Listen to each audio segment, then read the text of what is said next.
Hi hello ಎಲ್ರಿಗೂ ನಮಸ್ಕಾರ. Welcome back to Sandhya Shetty's kitchen. ಇವತ್ತಿನ ವಿಡಿಯೋದಲ್ಲಿ ಚಿಕನ್ ಸುಕ್ಕ ರೆಸಿಪಿನ ಶೇರ್ ಮಾಡ್ತಾ ಇದ್ದೀನಿ. ರೆಸಿಪಿ ಶುರು ಮಾಡೋದಕ್ಕಿಂತಲೂ ಮುಂಚೆ ನೀವು ನನ್ನ ಚಾನಲ್ಗೆ ಇನ್ನೂ ಸಬ್ಸ್ಕ್ರೈಬ್ ಮಾಡಿಲ್ಲ ಅಂದರೆ ಇವಾಗಲೇ ಸಬ್ಸ್ಕ್ರೈಬ್ ಮಾಡ್ಕೊಳ್ಳಿ. ಹಾಗೆಯೇ ಬೆಲ್ ಐಕಾನನ್ನು ಪ್ರೆಸ್ ಮಾಡಿಬಿಟ್ಟು ನೋಟಿಫಿಕೇಷನನ್ನು ಆನ್ ಮಾಡ್ಕೊಳ್ಳಿ. ಚಿಕನ್ ಸುಕ್ಕ ಮಾಡೋದಕ್ಕೆ ನಾನಿಲ್ಲಿ 1 kg ಆಗೋಷ್ಟು ಚಿಕನನ್ನು ತೊಗೊಂಡಿದ್ದೀನಿ. ಚಿಕನನ್ನು ಚೆನ್ನಾಗಿ ತೊಳೆದ್ಬಿಟ್ಟು ಕ್ಲೀನ್ ಮಾಡಿ ಇಟ್ಕೊಂಡಿದ್ದೀನಿ. ಮೊದಲಿಗೆ ಸುಕ್ಕಕ್ಕೆ ಬೇಕಾದಂಥ ಮಸಾಲೆನ ರೆಡಿ ಮಾಡ್ಕೊಳ್ಳೋಣ.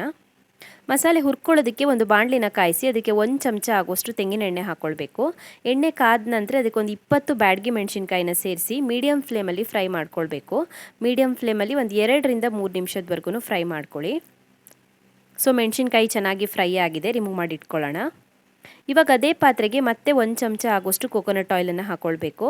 ಇವಾಗ ಇದಕ್ಕೆ 2.5 ರಿಂದ 3 ಚಮಚ ಆಗೋಷ್ಟು ಧನಿಯಾ ಕಾಳನ್ನು ಹಾಕ್ಕೊಳ್ಬೇಕು. 3/4 ಚಮಚ ಆಗೋಷ್ಟು ಕಾಳುಮೆಣಸನ್ನು ಹಾಕ್ಕೊಳ್ಳಿ. ಹಾಗೆಯೇ 3/4 ಚಮಚ ಆಗೋಷ್ಟು ಜೀರಿಗೆನ ಹಾಕ್ಕೊಳ್ಳಿ. 1/4 ಚಮಚ ಆಗೋಷ್ಟು ಮೆಂತೆಕಾಳನ್ನು ಹಾಕ್ಕೊಳ್ಳಿ. 1/4 ಚಮಚಕ್ಕಿಂತಲೂ ಸ್ವಲ್ಪ ಕಡಿಮೆನೇ ಹಾಕ್ಕೊಳ್ಳಿ, ಜಾಸ್ತಿ ಬೇಡ, ಕಹಿ ಆಗುತ್ತೆ. ಹಾಗೆಯೇ ಒಂದು ಸಣ್ಣ ಪ್ಯಾಕೆಟಲ್ಲಿ ಗರಂ ಮಸಾಲೆ ಐಟಮ್ಸನ್ನು ಹಾಕ್ಕೊಳ್ತಾ ಇದ್ದೀನಿ. ಎಲ್ಲ ಗರಂ ಮಸಾಲೆ ಐಟಮ್ಸ್ ಮಿಕ್ಸ್ ಇದೆ, ಒಂದು ಸಣ್ಣ ಪ್ಯಾಕೆಟ್ ತೊಗೊಂಡಿದ್ದೀನಿ. ಸೊ ಇವಾಗ ಇದನ್ನು ಕೂಡ ಮೀಡಿಯಂ ಫ್ಲೇಮಲ್ಲಿ ಫ್ರೈ ಮಾಡ್ಕೊಳ್ಬೇಕು. ಮೀಡಿಯಂ ಫ್ಲೇಮಲ್ಲಿ ಒಂದು 2 ರಿಂದ 3 ನಿಮಿಷದವರೆಗೂ ಫ್ರೈ ಮಾಡ್ಕೊಳ್ಬೇಕು. ಗರಂ ಮಸಾಲೆ ಫ್ಲೇವರ್ ಇಷ್ಟ ಇಲ್ಲ ಅಂದರೆ ಸ್ಕಿಪ್ ಮಾಡ್ಬೋದು. ಸೊ ಫ್ರೈ ಆಗಿದೆ ಇದು.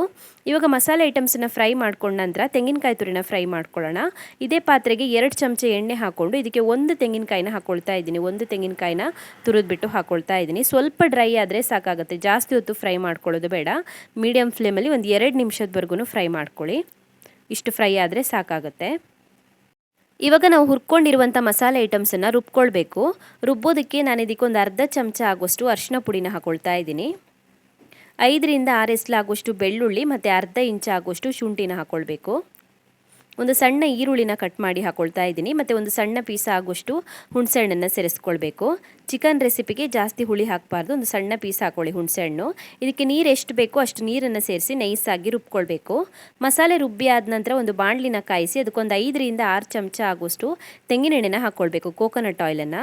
ಎಣ್ಣೆ ಚೆನ್ನಾಗಿ ಕಾದ ನಂತರ ಅದಕ್ಕೊಂದು ಸ್ವಲ್ಪ ಕರಿಬೇವಿನ ಎಲೆಗಳನ್ನು ಹಾಕ್ಕೊಳ್ಳಿ ಮತ್ತು 3 ಚೆನ್ನಾಗಿ ಹೆಚ್ಚಿರುವಂಥ ಈರುಳ್ಳಿನ ಹಾಕ್ಕೊಳ್ಳಿ. ಇವಾಗ ಇದನ್ನು 1 ನಿಮಿಷದವರೆಗೂ ಫ್ರೈ ಮಾಡ್ಕೊಳ್ಬೇಕು, ಜಾಸ್ತಿ ಹೊತ್ತು ಫ್ರೈ ಮಾಡಬಾರ್ದು. ಈರುಳ್ಳಿ ಸ್ವಲ್ಪ ಬಾಡಿದ್ರೆ ಸಾಕಾಗುತ್ತೆ. ಈರುಳ್ಳಿ ಸಾಫ್ಟ್ ಆಗಬೇಕು, ಅಲ್ಲಿವರೆಗೂ ಫ್ರೈ ಮಾಡ್ಕೊಳ್ಬೇಕು. 1 ನಿಮಿಷ ಫ್ರೈ ಮಾಡ್ಕೊಳ್ಳಿ. ನಂತರ ಇದಕ್ಕೆ ಚಿಕನನ್ನು ಸೇರಿಸ್ಕೊಳ್ಳೋಣ. ನಾನಿಲ್ಲಿ ಫಾರ್ಮ್ ಕೋಳಿ ಯೂಸ್ ಮಾಡ್ತಾ ಇದ್ದೀನಿ. ನೀವು ಒಂದು ವೇಳೆ ನಾಟಿ ಕೋಳಿ ಯೂಸ್ ಮಾಡೋದಾದರೆ ಮಸಾಲೆ ಇದೇ ಥರ ಹಾಕಲಿಕ್ಕೆ, ಬಟ್ ಚಿಕನನ್ನು ಸ್ವಲ್ಪ ಜಾಸ್ತಿ ಹೊತ್ತು ಬೇಯಿಸ್ಕೊಳ್ಬೇಕಾಗತ್ತೆ, ಬೇರೇನು ಡಿಫ್ರೆನ್ಸ್ ಇಲ್ಲ. ಇವಾಗ ಚಿಕನನ್ನು ಸೇರಿಸಿ ಒಂದು 2 ನಿಮಿಷದವರೆಗೂ ಫ್ರೈ ಮಾಡಿಕೊಂಡು ನಂತರ ಇದಕ್ಕೆ ರುಚಿಗೆ ತಕ್ಕಷ್ಟು ಉಪ್ಪನ್ನು ಹಾಕ್ಕೊಳ್ತಾ ಇದ್ದೀನಿ. ರುಚಿಗೆ ತಕ್ಕಷ್ಟು ಉಪ್ಪನ್ನು ಹಾಕಿ ಚೆನ್ನಾಗಿ ಮಿಕ್ಸ್ ಮಾಡಿ ಮುಚ್ಚಿ 10 ರಿಂದ 15 ನಿಮಿಷದವರೆಗೂ ಬೇಯಿಸ್ಕೊಳ್ಬೇಕು. ಫಾರ್ಮ್ ಕೋಳಿ ಆಗಿರೋದ್ರಿಂದ ಬೇಗನೆ ಬೆಂದ್ಬಿಡುತ್ತೆ. ಸೊ ಒಂದು 15 ನಿಮಿಷದವರೆಗೂ ಚಿಕನನ್ನು ಬೇಯಿಸ್ಕೊಂಡಿದ್ದೀನಿ. ಚಿಕನ್ ಚೆನ್ನಾಗಿ ಬೆಂದಿದೆ. ಇವಾಗ ಇದಕ್ಕೆ ನಾವು ರುಬ್ಕೊಂಡಿರುವಂಥ ಮಸಾಲೆನ ಹಾಕ್ಕೊಳ್ತಾ ಇದ್ದೀನಿ. ಹಾಗೆಯೇ ಫ್ರೈ ಮಾಡಿ ಇಟ್ಕೊಂಡಿರುವಂಥ ತೆಂಗಿನಕಾಯಿ ತುರಿನ ಸೇರಿಸ್ಕೊಳ್ಬೇಕು.